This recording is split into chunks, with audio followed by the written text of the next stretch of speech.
আপনারা যারা মোটরসাইকেল অথবা গাড়ি চালান তাদের কিন্তু একটা ট্যাক্স টোকেন আছে। আর এই ট্যাক্স টোকেনগুলো কিন্তু ব্যাংকে গিয়ে আনতে হয়।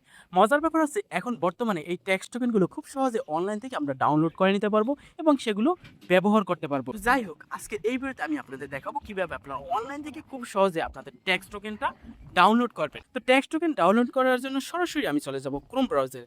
সার্চ অপশনে আমি ক্লিক দেবো, বলে লিখবো PRTA, সার্চ দিয়ে দেবো। এখানে দেখুন আছে ইউজার লগইন, এই যে ওয়েবসাইটটা, এটার উপরে ক্লিক দেবো। এখানে যদি আপনাদের অ্যাকাউন্ট থাকে, যারা ড্রাইভিং লাইসেন্স করছেন তাদের কিন্তু বিআরটিতে অবশ্যই অ্যাকাউন্ট থাকে, তারা এখান থেকে ইজিলি লগ ইন করে নিতে পারেন। যদি আপনাদের অ্যাকাউন্ট না থাকে তাহলে এখানে ক্লিক হেয়ার, এটার উপরে ক্লিক দেবেন। দেওয়ার পর এখান থেকে একদম নিচে চলে আসতে হবে। তারপর দেখুন আছে পোর্টাল থেকে সেবাল পেতে, এখানে ক্লিক করুন। দেওয়ার পর এখানে একটু নিচে আসবো, এখানে আপনার এনআইডি কার্ড অথবা ডেট অফ বার্থ যাবতীয় তথ্য দিয়ে আপনারা কিন্তু রেজিস্ট্রেশন করে নিতে পারেন, অ্যাকাউন্ট তৈরি করে নিতে পারেন। তো যেহেতু আমার অ্যাকাউন্ট আছে সেক্ষেত্রে আমি উপরে চলে যাব, এখানে ক্লিক করুন, এটার উপরে ক্লিক দেবো, সাথে সাথে আমাদের কিন্তু এরকম হোম পেজে নিয়ে আসবে। আর আপনাদের যদি ড্রাইভিং লাইসেন্স থাকে তাহলে অবশ্যই আপনারা কিন্তু এখানে অ্যাকাউন্ট করা আছে। যদি আপনাদের পাসওয়ার্ড ভুলে যান, এখান থেকে ফরগেট পাসওয়ার্ড, এটার উপরে ক্লিক দেবেন। দেওয়ার পর এখানে আপনাদের মোবাইল নাম্বার দিবেন, ড্রাইভিং লাইসেন্সের সময় যে মোবাইল নাম্বারটা ব্যবহার করছেন, এখানে আপনারা নাম্বারটা দেবেন। নাম্বারটা দেওয়ার সাথে সাথে আপনাদের ওই ফোনে SMS চলে যাবে এবং SMS এর কোড দেওয়ার পর আপনারা কিন্তু পাসওয়ার্ড নতুনভাবে দিতে পারবেন।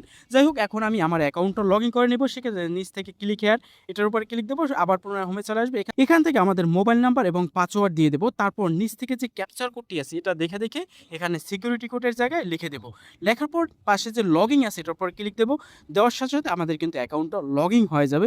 লগ ইন করার পর এখানে যে ড্রাইভিং লাইসেন্সের আবেদন, এখানে ক্লিক দিলে আমার কিন্তু ড্রাইভিং লাইসেন্সটা দেখা যাবে এবং এই ড্রাইভিং লাইসেন্সের কার্যক্রম সব এখান থেকেই করা যায়। এখান থেকে আমি নিচে চলে আসবো। নিচে দেখুন লেখা আছে মোটরযান তথ্য, তো এটার উপরে ক্লিক দেবো। যেহেতু এখানে মোটরযান কোনো তথ্য দেওয়া নাই, আমি আমার নতুন মোটরযান অ্যাড করব, সেক্ষেত্রে এখানে মোটরযান সংযুক্ত করুন, এটার উপরে ক্লিক দেবো। দেওয়ার পর এখানে আমাদের মোটরযানের তথ্য দিতে হবে। তো আপনাদের যে মোটরযান কিনছেন সেই যে কার্ডটা অথবা আপনার যে ট্যাক্স টোকেনটা দেওয়া হয়েছে সেখানে কিন্তু এই তথ্যগুলো দেওয়া থাকে, যেমন রেজিস্ট্রেশন নাম্বারের শেষ 4 ডিজিট এবং উৎপাদনের বছর, কত সালে উৎপাদন হয়েছে এবং চেসিস নাম্বার এবং ইঞ্জিন নাম্বার, টোটাল তথ্যই কিন্তু আপনি আপনার গাড়ির কাগজের সাথে পেয়ে যাবেন।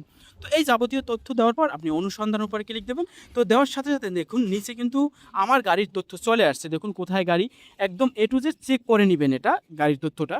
তো ঠিক আছে, আমার গাড়ির তথ্য ঠিকভাবেই আসছে। সেক্ষেত্রে এখানে নিচ থেকে সংযুক্ত করুন, এটার উপরে ক্লিক দেবো, সাথে সাথে কিন্তু এখানে অ্যাড হয়ে যাবে।